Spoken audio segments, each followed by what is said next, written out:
Chers amis voyageurs, je vous invite à découvrir la cathédrale Saint-Pierre de Beauvais, un monument qui est à la fois un chef-d'œuvre et un témoignage d'une ambition inachevée.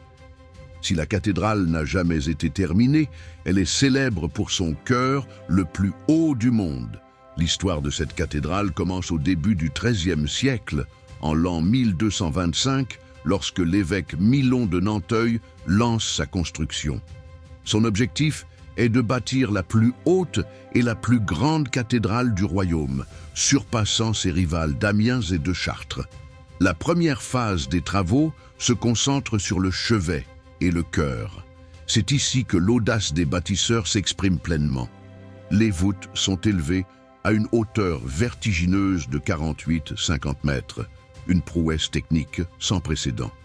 Cette première partie de l'édifice est achevée en l'an 1272, mais les difficultés apparaissent rapidement. En l'an 1284, une partie des voûtes s'effondre, obligeant les architectes à renforcer la structure avec de nouvelles colonnes. Cette reconstruction prendra de nombreuses années. Le style architectural de Saint-Pierre de Beauvais est le gothique rayonnant, porté à son paroxysme. La démesure de sa hauteur et l'audace de ses voûtes sont uniques. Le chœur, d'une grande finesse et d'une grande légèreté, est percé de vitraux immenses qui inondent l'espace de lumière. Après la reconstruction du chœur, les travaux se poursuivent au XVIe siècle. Un transept est construit, puis une tour-lanterne audacieuse est ajoutée en l'an 1569. Malheureusement, cette structure, trop lourde et trop haute, s'effondre en l'an 1573.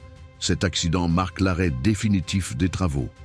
Au fil des siècles, la cathédrale est restée inachevée. Elle ne possède ni nef, ni façade, et est adossée à une ancienne collégiale du Xe siècle. Cet inachèvement est devenu sa particularité et son charme. Un fait marquant de son histoire récente est son sauvetage au XXe siècle. Pendant la Seconde Guerre mondiale, le monument est bombardé et endommagé, mais une restauration d'envergure a permis de le préserver. Une anecdote célèbre est celle de la statue d'une sainte, qui, selon la légende, aurait fait un clin d'œil à un ouvrier qui travaillait sur les hauteurs. Aujourd'hui, les murs de l'édifice sont soutenus par de nombreux contreforts et des tirants métalliques, témoins des difficultés techniques rencontrées par les bâtisseurs. Malgré tout, la cathédrale de Beauvais, avec son chœur monumental, reste une réalisation exceptionnelle et un symbole de l'ambition humaine et de ses limites.